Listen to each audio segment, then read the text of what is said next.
అమూల్యని బెదిరించి కేసు వాపస్ తీసుకునేలా చేసిన భద్రావతిని అందరి ముందే చంప పగలగొట్టి ఊహించని షాక్ ఇచ్చిన వేదవతి అసలు ఇదంతా ఎలా జరగబోతుందనేది ఈ వీడియోలో తెలుసుకుందాం. ఇక కోర్టులో విశ్వానే తప్పు చేశాడని అమూల్యని ప్రేమ ట్రాప్లో పడేసి తనని ఒక రోజంతా గదిలో బంధించి రామరాజు గారి కుటుంబ గౌరవాన్ని తీయాలని చూశాడని ఇక లాయర్ అయితే చెప్తారు. అప్పుడే విశ్వ తరపు లాయరు, కాదు, అమూల్య తన తాలిని చూపించి తనే నా భర్త అంటూ అందరి ముందు కూడా చెప్పింది, ఇప్పుడు కావాలని నాటకాలు ఆడుతుందని విశ్వ లాయర్ చెప్పడంతో అప్పుడే ఇక అమూల్య లాయర్ అయితే ఇలా అంటాడు, ఆ రోజు కేవలం అమూల్యని తనకు తాను రక్షించుకోవడానికి తనంతట తానే తన మెడలో తాలి కట్టుకోమని ఈ విశ్వ చెల్లెలి ప్రేమే చెప్పింది. ఆ ప్రేమ ఇచ్చిన స్టేట్మెంట్ ఇది అంటూ స్టేట్మెంట్ను కూడా చూపిస్తారు లాయర్. అది విని ఒక్కసారి షాక్ అయిపోతూ ఉంటాడు విశ్వ, భద్రావతి అందరూ కూడా షాక్ అయిపోతూ ఉంటే రామరాజు వాళ్ళైతే ఆనందపడుతూ ఉంటారు. మొత్తం సాక్ష్యాలన్నీ పరిశీలించాక అమూల్యని కిడ్నాప్ చేసి ప్రేమ ట్రాప్లో పడేసి బలవంతంగా తనని పెళ్లి చేసుకోవాలని, కుటుంబ గౌరవాన్ని, రామరాజు పరువుని తీయాలని చూసిన విశ్వాకి మేము కఠిన కారాగార శిక్ష వెయ్యబోతున్నాము. తను అమూల్య విషయంలో తప్పు చేశాడని సాక్ష్యాలతో సహా నిరూపించడమైనది. అందుకని తనకి శిక్ష వెయ్యబోతున్నామని జడ్జి గారు చెప్తూ ఉండగా, తీర్పు ఇవ్వబోతూ ఉండగా అప్పుడే అమూల్య ఒక్క నిమిషం అని ఇక జడ్జి గారిని తీర్పు ఇవ్వకుండా ఆపుతుంది. అప్పుడే ఇంకా జడ్జి గారు అయితే ఇలా అంటూ ఉంటారు, ఏంటమ్మా ఎందుకు ఆపావని అడుగుతూ ఉంటే, నేను ఈ కేసు వాపస్ తీసుకుందామని అనుకుంటున్నాను అని అంటూ ఉంటుంది అమూల్య. అమూల్య మాటలకి ఒక్కసారి రామరాజు అందరూ కూడా షాక్ అయిపోతూ ఉంటారు. ఏంటమ్మా నువ్వు మాట్లాడేది? నిన్నెవరైనా బెదిరించారా? వాళ్ళు కేసు వాపస్ తీసుకోపోతే నిన్నేమన్నా చేస్తామన్నారా? చెప్పమ్మా, ఎవరైనా బెదిరించారా అని జడ్జి గారు అడుగుతూ ఉంటారు.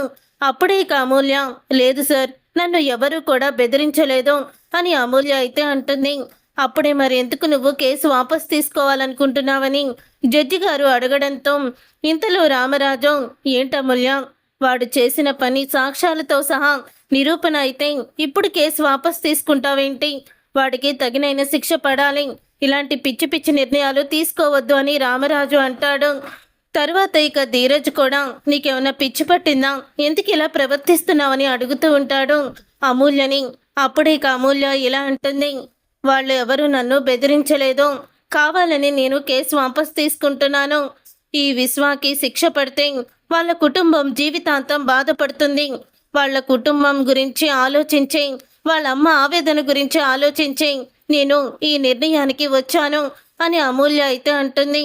ఇక అమూల్య అలా చెప్పేసరికి అప్పుడే భద్రావతి సేనాపతి అమూల్య జాలిపడి కేసు వదిలేసిందని అనుకోకుండా, రేయ్ సేనా, భయపడిందిరా, మనకి భయపడింది, దానికి తెలుసురా, మనం ఒకవేళ ఈ విశ్వాకి శిక్ష పడితే తన కుటుంబాన్ని నాశనం చేస్తామని, ఎవరిని కూడా వదిలిపెట్టమని ఆ అమూల్యకి బాగా తెలిసింది, అందుకనే కేసు వాపస్ తీసుకుంది అని అంటూ ఉంటే ఆ మాట విని అప్పుడే ఇంకా రామరాజు, వేదవతి, ఏంటండి ఇది, ఎందుకు అమూల్య ఇలా చేసింది అని అనుకుంటూ ఉంటారు.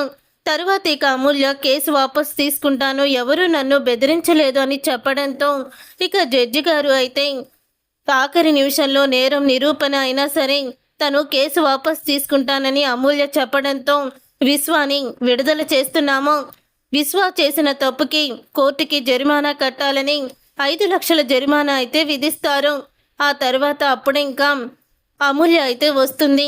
ఇక అమూల్య రావడంతో అమూల్యని చూసి పక్కనే ఉన్న విశ్వ వాళ్ళ అమ్మ రేవతి అమూల్య దగ్గరికి వచ్చి, నిజంగా నువ్వు దేవతమమ్మ, ఈరోజు నా కొడుక్కి శిక్ష పడకుండా మమ్మల్ని కాపాడావు, నీ రుణం ఎలా తీర్చుకోవాలి అని రేవతి అయితే అంటుంది. అప్పుడు ఇక రేవతితో భద్రావతి, ఏ రేవతి, వెళ్ళి దాన్ని బ్రతిమలాడుతూ దానికి రుణం తీర్చుకోవాలని కృతజ్ఞతలు చెప్తున్నావేంటి? మన కుటుంబాన్ని వాళ్ళు ఏం చేస్తే మనం ఏం చేస్తామో ఈ అమూల్యకి బాగా తెలుసు, అందుకనే కేసు వాపస్ తీసుకుంది, ఇంకెప్పుడు కూడా నా కుటుంబంతో పెట్టుకోకండి అని భద్రావతి అంటూ ఉంటుంది. అప్పుడు ఇక రేవతి, ఇంత జరిగినా కూడా వీళ్ళల్లో మాత్రం ఎంత మార్పు రాదమ్మా, కానీ నా కొడుకుని జైలుకి వెళ్లకుండా శిక్ష పడకుండా కాపాడావో చాలా థ్యాంక్స్ అని రేవతి అయితే చెప్తుంది.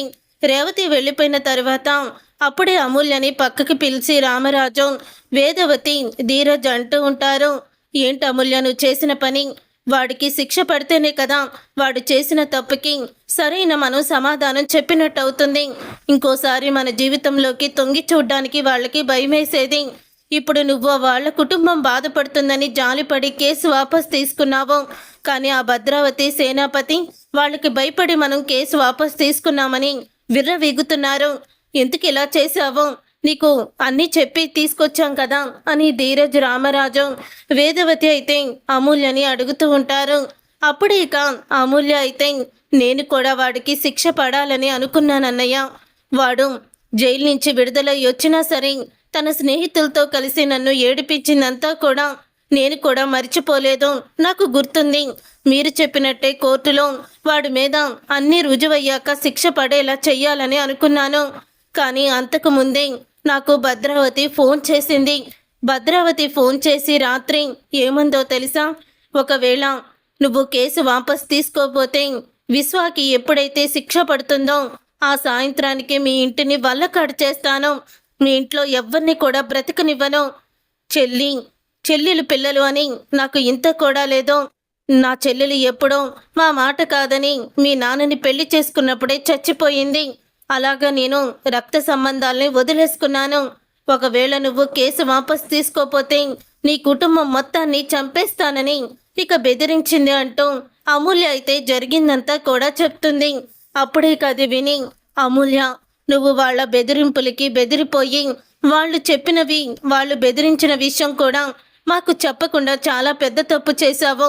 నువ్వు ఇలా భయపడిపోతూ వెనుకంజు వేసి నీలోనే నువ్వు బాధపడుతూ చివరికి మనల్ని వాళ్ళ ముందు తల దించుకునేలా చేశావు అని అంటూ ఉంటాడు ధీరజ్. లేదన్నయ్య, ఇక వాళ్ళ విషయం మనకి అనవసరం. ఈ కేసు వాపస్ తీసుకుంటే ఇక మనకి వాళ్ళకి సంబంధం ఉండదు. వాళ్ళ జీవితం వాళ్ళది, మన జీవితం మనది అని అంటూ ఉంటుంది. అప్పుడు ఇక అమూల్య, నాకు మీరు ముఖ్యం అన్నయ్య.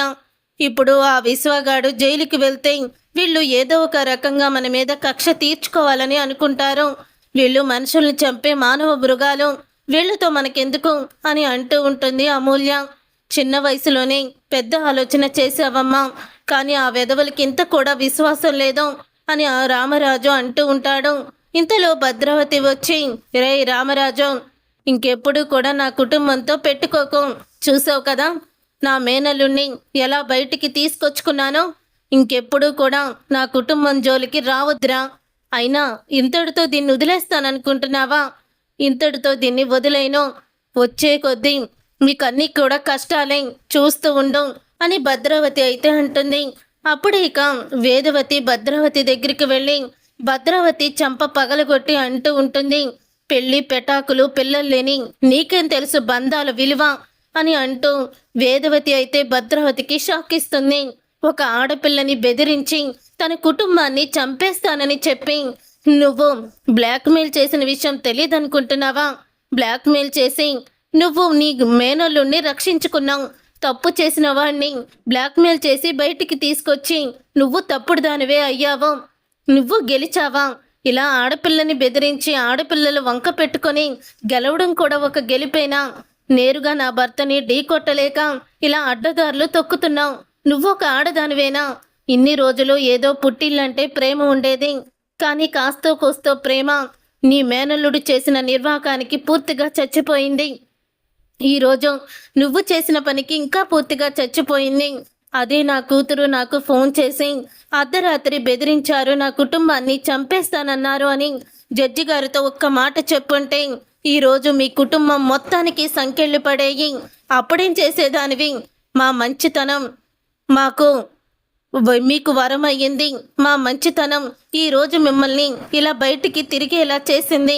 ఒక ఆడపిల్ల విషయంలో నీ మేనల్లుడు చేసింది మంచి పనిని నువ్వు సమర్థించుకుంటున్నావు.